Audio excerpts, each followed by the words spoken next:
Begumpet airport అంతర్జాతీయ పౌర వైమానిక ప్రదర్శన వింగ్స్ ఇండియా 2026 నిర్వహిస్తున్నారు. ఈ కార్యక్రమానికి పెద్ద సంఖ్యలో ఎగ్జిబిటర్లు, సందర్శకులు పాల్గొన్నారు.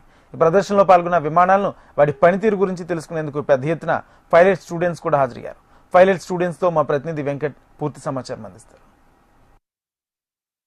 వింగ్స్ ఇండియా 2026 కి ప్రధాన ఆకర్షణ నిలుస్తున్న విమానాలని సందర్శించేందుకు అటు సందర్శకులతో పాటు కొత్తగా ప్రాక్టీస్ చేస్తున్నటువంటి పైలట్స్ కూడా ఇక్కడ ఉన్నారు. వాళ్ళని అడిగి మరిన్ని వివరాలు తెలుసుకునే ప్రయత్నం చేస్తాం. ఎందుకంటే ముఖ్యంగా కోర్సు టైంలో వీళ్ళంతా కూడా సిమ్యులేటర్స్ మీదనే ప్రాక్టీస్ చేస్తారు.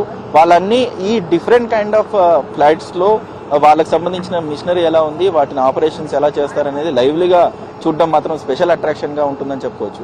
సో ఆ ఎక్స్పీరియన్స్ ని ఈ స్టూడెంట్స్ ఎలా చూస్తున్నారనేది వాళ్ళని అడిగే తెలుసుకునే ప్రయత్నం చేద్దాం. ఎస్, వీళ్ళంతా కూడా ఏరోస్కైకి సంబంధించినటువంటి ఇన్స్టిట్యూట్ నుంచి వచ్చారు. దాదాపుగా డిఫరెంట్ స్టేట్స్ నుంచి ఈ స్టూడెంట్స్ అంతా కూడా ఉన్నారు. వీళ్ళంతా పైలట్ ట్రైనింగ్ లో ఉన్నారు ప్రెసెంట్ అంతా. సో వాళ్ళని అడిగి తెలుసుకున్నాం. ఎస్, టెల్ మీ, మీరు ఏరోస్కై నుంచి రావడం జరిగింది and at the same time ఈ ఎక్స్పీరియన్స్ అంతా ఎలా ఉంది? డిఫరెంట్ ఫ్లైట్ చూస్తూ ఉంటారు. సో మీరంతా పైలట్ ట్రైనింగ్ లో ఉన్నారు. సో పైలట్ ట్రైనింగ్ అంటే జస్ట్ థియరీ అవి ఉంటాయి. సో ఇలా లైవ్లీగా చూడడం ఎలా అనిపించింది? మా ఇన్స్టిట్యూట్ లో ఒక చిన్న మోడల్ సిమ్యులేటర్ ఉంది. సో దట్ వాళ్ళు మాకు థియరిటికల్ టాపిక్స్ అందుకు కొంచెం సిమ్యులేటర్ త్రూ ఎక్స్ప్లెయిన్ చేస్తారు.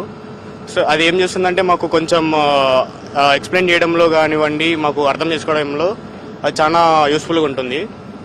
మేము దానివల్ల కొంచెం బాగా నేర్చుకోగలుగుతున్నాం.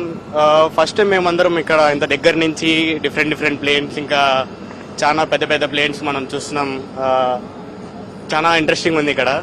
ఎన్ని ఫ్లైట్లు విజిట్ చేశారు? Like what is the experience? Like inside మీరు మెకానికల్ గా చూసినప్పుడు కానీ సో వాటి ఎలా అనిపించింది?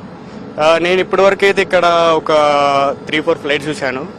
అందులో నేను ఒక ఫ్లైట్లోకి వెళ్ళాను అనమాట. నేను ఒక కెప్టెన్ తోటి ఇంటరాక్ట్ అయ్యాను. కెప్టెన్స్ అందుకు రెస్పాన్స్ బాగుంది. సో నేను ఒక కాక్పిట్ తోటి ఆయనతో ఫోటో తీసుకున్నాను. చాలా మంచి ఎక్స్పీరియన్స్ అనుకోవచ్చు. What is your experience? అంటే మీ ఎక్స్పీరియన్స్ ఎలా ఉంది ఓవరాల్ గా చూసినప్పుడు? అంటే సిమ్యులేటర్ అంటే వన్ థింగ్, అది చేస్తారు, బట్ ఇక్కడ డిఫరెంట్ ఫ్లైట్స్ ఉంటాయి. సో సిట్టింగ్ కెపాసిటీ కావచ్చు, అది ఆ వేరియేషన్స్ ఎలా అనిపించింది? చాలా ఇంట్రెస్టింగ్ అనిపించింది. బట్ బేసికల్గా నేను ఫస్ట్ టైం ఫ్లైట్ ఇట్లా పెద్ద ఫ్లైట్స్ చూశాను.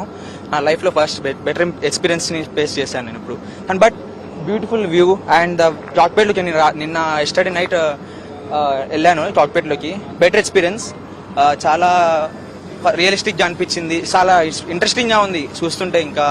ఇంకా తొందరగా ఎంత తొందరగా వెళ్తే అంత తొందరగా జాబ్ తెచ్చుకోవాలి అని బెటర్గా అనిపిస్తుంది. సో పైలట్ ట్రైనింగ్ అనేది not a small thing and at the same time దానికి కావాల్సిన ఏరోబిక్ సంబంధించినటువంటి టెక్నిక్స్ కానీ అవన్నీ కూడా ఉంటాయి. సో ఈ ప్రాక్టీస్ అంతా దీనికి సంబంధించింది. థియరిటికల్ గా మీరు ఓకే, బట్ వెన్ ప్రెజెంటింగ్ వచ్చినప్పుడు అక్కడ పైలట్స్ తో ఇంటరాక్ట్ అయినప్పుడు మీకున్న ఎక్స్పీరియన్స్? చాలా మంచి అనిపించేది. అది బేసికల్ గా పైలట్స్ వాళ్ళ నిన్న రాత్రి నేను మీట్ అయిన పైలట్, తను ఫినిష్ జాబ్ లో ఉన్నారు. సో తన నా లైఫ్ లో ఫేస్ చేసిన ప్రాబ్లమ్స్ అండ్ ఫెయిల్యూర్స్ అని అన్ని ఎక్స్పీరియన్స్ చేసి చెప్పారు. బెటర్ ఎక్స్పీరియన్స్ జరిగింది నాకు. చాలా మంచి ఎక్స్పీరియన్స్ చెప్పారు వాళ్ళు. ఈ బేసికలీ మంచిగా మమ్మల్ని తీసుకొని చెప్పారు అండ్ చూపించారు. కాక్పిట్ కూడా చాలా మంచి ఎక్స్పీరియన్స్ జరిగింది. మరో స్టూడెంట్ ఉన్నారు. మీరు ఎక్కడి నుంచి? విజయవాడ. సో విజయవాడ నుంచి వచ్చారు. Like aviation show in Hyderabad. So వినంగానే ఏమనిపించింది ఫస్ట్ టైం? చాలా ఇంట్రెస్టింగ్ ఉంటుంది. మేము చదువుకునేదంతా గ్రౌండ్ క్లాసెస్, జస్ట్ థియరీ. చూడంగానే ఎంతో ఇంట్రెస్టింగ్ ఉంటుంది. మేము నేర్చుకున్న మొత్తం ఇక్కడ చూస్తూ ఉంటాం. చాలా ఇంట్రెస్టింగ్ షో ఇది.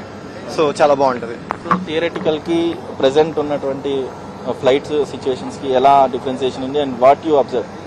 డిఫరెన్స్ ఏముండదు. ఏ థియరీలో చదువుతాం అది ఇక్కడ చూస్తే ఇంకా బాగా అర్థం అవుతుంది ఎలా పనిచేస్తాయని. ఏరోడైనమిక్స్ కానీ వాటి పార్ట్స్ ఎలా మూవ్ అవుతాయి కానీ ఇంకా క్లియర్ గా చూస్తాం. దగ్గర నుంచి మేము టచ్ కూడా చేయగలం కొన్ని వాళ్ళిపోయే మిషన్స్.